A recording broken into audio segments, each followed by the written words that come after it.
Bismillah, alhamdulillah, wassalatu wassalamu ala rasulillah, wa ala alihi wa sahbihi wa man wala. Ibu-ibu, bapak-bapak, dan adik-adik pengajian KG yang dimati Allah, Assalamualaikum warahmatullahi wabarakatuh. Insya Allah kita lanjutkan kajian mengenai hal-hal yang membuat kita terlena, membuat kita lengah dari ibadah atau kewajiban, melaksanakan kewajiban kita kepada Allah Subhanahu wa Ta'ala. Yang pertama, 2 minggu lalu kita bahas adalah dunia, hayatud dunia, kehidupan dunia. Yang kedua adalah iblis wadzuriyatahu, ya. Jadi iblis dan keturunan-keturunannya.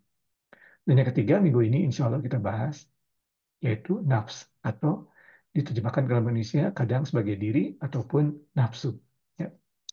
Allah Subhanahu wa taala dalam surat Yusuf ayat yang 23 bersabda, "Bada auzubillahi minasyaitonirrajim, wa ma ubari'u nafs." Jadi di sini saya tidak melepaskan diri dari kesalahan. Inna nafsa la ammarotum bisu'i illa ma rahima rabbi. Karena sesungguhnya nafsu itu cenderung membuat kita atau mendorong kita untuk melakukan kesalahan, atau kejahatan, keburukan di mata Allah Subhanahu wa taala, kecuali nafsu yang diberikan rahmat oleh Allah, yaitu nafsu yang diberi petunjuk. Inna rabbi ghafurur rahim. Sesungguhnya Tuhanku Maha Pengampun lagi Maha Penyayang. Maha benar Allah dengan segala firman-Nya. Nah, di sini konteksnya ada dua, ya, atau ada dua pendapat. Pertama, ini diucapkan oleh Nabi Yusuf alaihissalam, yang kedua oleh Siti Zulaikha. Tetapi dalam konteks pembahasan kita sekarang ini, maksudnya sama, yaitu nafs itu sendiri, nafsu atau diri kita. Ya, tergantung terjemahan dalam bahasa Indonesia, ada dua biasa. Di sini disebutkan, inna nafsa la ammarotum bisu'i illa ma rahima rabbi. Jadi nafsu itu selalu mendorong kita untuk membuat kesalahan. Ini dalam Al-Quran, ya, firman Allah menyebutkan demikian. Nafsu diri kita itu selalu mendorong kita untuk membuat kesalahan, kecuali nafsu yang diberikan petunjuk oleh Allah, diberikan rahmat oleh Allah. Jadi tazkiyatun nafs itu sesuatu yang wajib bagi kita. Dalam ayat lain surat Asy-Syams disebutkan juga, fa'al hamaha fujuraha wa taqwaha, fa'al hamaha fujuraha wa taqwaha, ya. Dan kami fa'al hamaha fujuraha wa taqwaha, dan aku, maaf, ya, dan aku mengilhami nafsu tadi untuk berbuat buruk dan juga untuk takwa kepada Allah. Qad aflaha man tazakka. Ya, jadi yang buruk dulu, fujuraha wa taqwaha, qad aflaha man tazakka. Jadi berbuat buruk ataupun berbuat baik, dan sungguh orang yang sukses. Falah, orang yang mensucikan hatinya, nafsunya. Jadi itu yang ketiga juga, kadang-kadang terjemahan eh, nafs itu dalam bahasa Indonesia kadang diri, kadang nafsu, kadang hati kita. Ya. Nah, seperti disebutkan tadi, konteksnya ada dua atau pendapatnya ada dua, tapi dalam konteks kita poinnya tetap sama. Ada nafs dalam diri kita, ya, yang cenderung mendorong kita untuk melakukan kesalahan, kecuali nafsu yang diberikan petunjuk oleh Allah. Makanya kita harus membersihkan hati kita. Dan dalam konteks lain yang lebih mendalam kajiannya, secara garis besar nafs itu ada 3 level. Level pertama yang tadi sesuai dengan surat Yusuf ayat 3, nafs amarah, nafsu yang mendorong kita, nafsu amarah bisu, nafs amarah bisu. Jadi nafsu yang mendorong kita untuk berbuat yang buruk, ya. Amarah mendorong, memerintahkan kita, amar. Bisu, hal buruk. Itu yang level pertama. Kemudian, maaf, yang kedua adalah nafsu lawama. Lawama itu remorse dalam bahasa Inggris, menyesali. Ya, jadi ini sudah naik karena pada saat berbuat salah itu dia kecewa. Level pertama tadi cuma mendorong untuk berbuat kesalahan. Level kedua, kalaupun berbuat kesalahan, dia cenderung menyesali, remorse, ya, feel remorse dalam bahasa Inggris. Ya, itu yang kedua.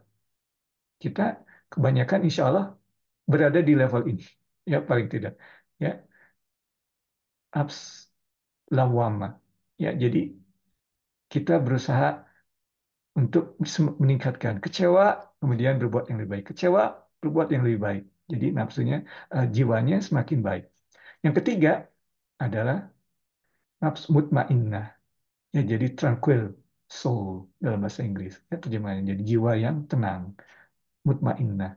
Ya, ya, mungkin tiga saja level yang kita bahas ya. Jadi kita harus berusaha meningkatkan level jiwa kita dengan tazkiyatun nafs. Itu poinnya. Nah, sedikit berhubung kita ada di ayat ini, sedikit mengenai surat Yusuf ya ayat 53 ini. Tadi sebutkan ada dua pendapat. Pendapat pertama, ini Nabi Yusuf sendiri alaihissalam yang menyampaikan. Ini menunjukkan Nabi Yusuf seorang yang humble dan dia atau rendah diri dan dia mengetahui kepada siapa dia berbicara dan apa konteks dia pada saat itu.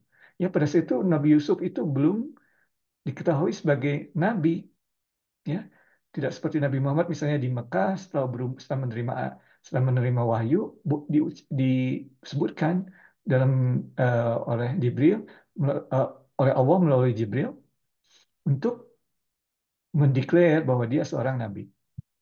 Dan pada saat itu Nabi Yusuf berbeda, belum. Pada saat itu dia adalah seorang hamba sahaya yang sedang dipenjara. Konteks ayat itu. Nah, Nabi Yusuf ini ingin membersihkan dirinya karena harus dia ditawari untuk keluar dari penjara, ya, dan dia ingin membersihkan namanya dulu karena dia tidak ingin orang apa namanya berpendapat buruk mengenai dia. Ini penting karena dia akan menjadi orang yang dia tahu ya dia akan menjadi orang yang penting, ya, dan menjadi orang yang penting itu harus clear, harus bersih, jangan sampai ada bisik-bisik balik. Jadi dia membersihkan namanya. Tetapi walaupun dia membersihkan namanya, dia memulai dalam ayat ini menyebutkan wama ubari u nafs. Jadi eh, dia tidak melepaskan diri dari kesalahan. Jadi saya bukan orang yang tidak pernah berbuat salah. Intinya seperti itu. Ya, jadi dia bukan mengakui kesalahan. Dia ingin membersihkan dirinya. Tapi dia menyebutkan bahwa saya pun orang yang berbuat salah. Ya, Nabi eh, dilindungi, tapi orang-orang di sekitar dia pada saat itu belum tahu bahwa dia Nabi. Wama ubari'u nafs. Ya, saya tidak melepaskan diri saya dari kesalahan-kesalahan. Jadi saya orang yang berbuat salah. Itu yang pertama. Dari Nabi Yusuf sendiri. Jadi dia orang yang humble, ya. Dia membersihkan diri, declare his innocent, tapi dia tidak declare his orang yang suci, ya. Jadi dia membersihkan namanya, tapi dia tidak menyebutkan bahwa dia orang suci. Itu poinnya dari Nabi Yusuf. Kalau dari Siti Zulaiha, ini juga sama. Ya, dia pelajarannya yang bisa diambil adalah, ya, kita selalu ada nafsu ammara bisu, nafsu yang membuat kita untuk berbuat salah. Tetapi selalu ada jalan keluar, yaitu taubat. Menyesali diri kita, kesalahan kita, berjanji tidak akan melakukannya lagi. Ya, menyesali dan menjanji tidak akan melakukannya lagi. Berhenti melakukan kesalahan tersebut, menyesali, kemudian berjanji tidak akan melakukannya lagi. Itulah dilakukan oleh Siti Zulaiha. Tapi disebutkan tadi, Siti Zulaiha ya, jadi menyebutkan di sini, Mama ubariu nafsi, saya tidak melepaskan diri dari kesalahan itu. Jadi kalau dalam hal ini, karena Siti Zulaiha bukan seorang nabi, dia bisa bersalah. Seperti kita-kita ini. Ya, kita bersalah. Kalau salah, ya kesalahan saya. Dan dia menyebutkan alasannya dia berbuat kesalahan. Bahwasanya ada nafsu amarah yang selalu mendorong kita untuk berbuat kesalahan, kecuali nafsu yang diberikan rahmat, itu yang diberikan petunjuk.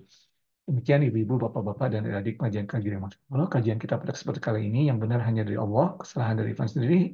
Mohon maaf atas segala kesalahan. Wabillahi taufiq wal hidayah. Assalamualaikum warahmatullahi wabarakatuh.